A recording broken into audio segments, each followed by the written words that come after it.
Hi practitioners, Mini-Me and I are here in our little forest, which is really a park that's down the street, but we call it the little forest.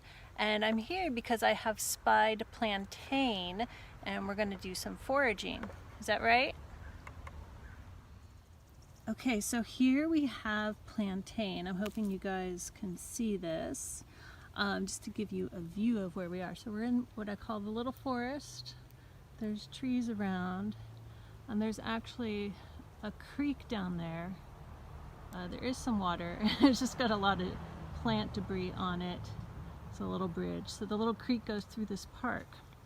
And I've walked through here hundreds of times with the dogs and Mini-Me. And I've spied plantain here among all the other weeds that we have. So plantain, to help identify, so what we have here is narrow leaf plantain. It has other names. I'll put it in the post accompanying this. The tops though, the flowering tops look like this. And the leaves, if I can, I'll pick one here for you, have these ribs on the back. I'll give you a leaf in a minute. Don't just pull any of them. And there's 5 ribs. So that's a plantain leaf. I only need a few. What I'm going to do is make a very simple salve for skin conditions. Mini-Me has very sensitive skin, as do I. So I recommend not picking more than 50% of the leaves on whatever you're harvesting. Even less. I only need a few. I'm going to dry them out. I'll show you guys that. But I also spied broadleaf plantain in this park, so I'll show you that next.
And here we have our broadleaf plantain. So I'll pull one of these older leaves here. And as you can see, it also has those 5 ribs on the back.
Okay, so it has been 1 week since Mini-Me and I foraged our plantain in the little forest park nearby. So I have all the narrow leaf plantain leaves here. They are fully dried out. To dry my leaves, I just lay them, and my flowers, everything, I just lay them out on a cloth on a counter away from direct sunlight. You can also hang, you can use a dehydrator. Maybe I'll make a post or a video on drying herbs. One thing I forgot to point out is that another way to spot plantain is when you break it. It's a little hard to tell because they're dried here. So I'm going to show you on one of the broadleaf plantains, is that it creates, like, you get these little strings. They're dry now. Sort of like when you bite into celery and those celery strings, because celery has ribs as well. So the broadleaf is still moist. It needs more time to dry, but the narrowleaf plantain is all dried up. I'm just going to crunch it up into small pieces, break it down a little with my pestle and mortar here, and then I will be back. All right, and now I have broken up the narrow leaf plantain. As you can see, I'm only using a small amount because I'm only going to make a small amount of an ointment. The end result will be in this little jar. It's a baby food jar because that will last a long time. So when making things with oils, you don't want to make a massive quantity unless you think you're going to use it, and we don't really need much when we make ointments or salves. And for my salve, for this one, I will just be using coconut oil. So you can use a liquid oil like an olive oil. Avocado is great if you want a liquid oil. It has a long shelf life. I like to use coconut oil because then it will solidify at room temperature. Rather than using a liquid oil and then adding beeswax. I don't like the feel of salves with beeswax. It feels suffocating on my skin, and that's probably because I have very sensitive skin. So before I have the final product in this little baby food jar, I am going to put the plantain in this blue jar, and I decided to use my blue jar because of the qualities of blue, which is calming, and at least to me, blue light energy is anti-inflammatory. And so I'm making this plantain salve for inflammatory skin conditions, and I thought that would be a nice little extra energetic boost. So I'm going to put the plantain leaves in here, and then I'm going to fill it up with an estimate of this much of oil, so somewhere around here. All right, so I have the dried plantain leaves broken up, not powdered, I didn't pulverize them, right? But just broken up, and the oil. So it's probably a 1-to-3 ratio. I will put a recipe in the post accompanying this video.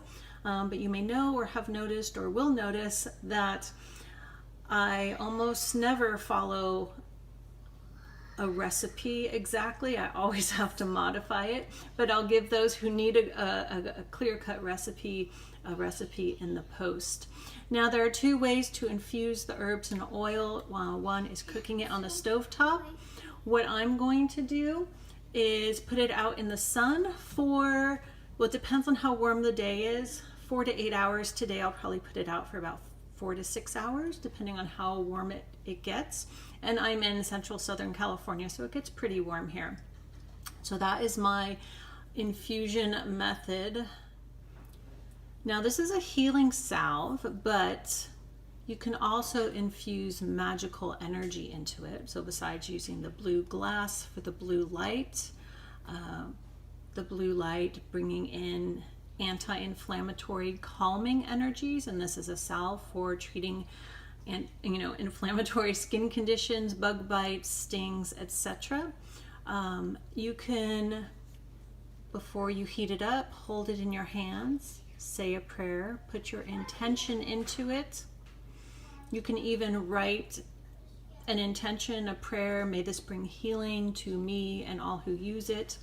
Phrase it however you like to work with whatever you might use this for, and you can write that on the top or put it underneath while it's warming up in the sun. Obviously don't put it underneath if it's warming up on the stovetop, but you could write it on the top if you have a mason jar like this or any jar. I have a lot of jars I just reuse also from other things I bought at the grocery store. All right, so I'm going to put this out in the sun now and let the oil soak up all the plantain healing properties.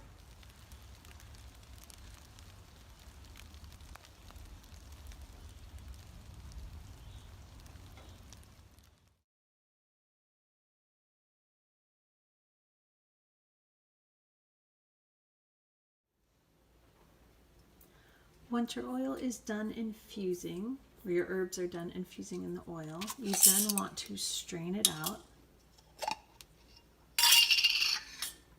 And here I just have a little strainer, and I'm putting it into this measuring cup because it has a lip and it will be easy to pour into the small jar.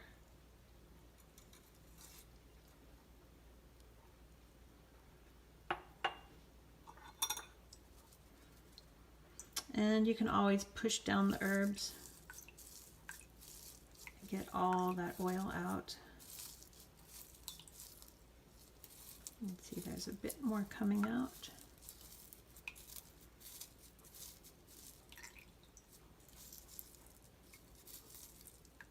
If you use a cheesecloth, you can, of course, just grab the cheesecloth and squeeze it.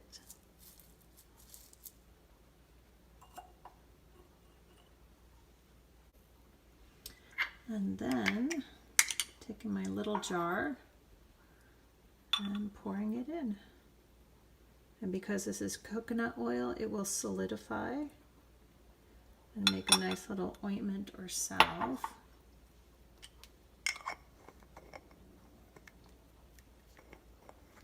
And so now it's a beautiful yellow-green color. And I'll just let it set and it's all ready to go.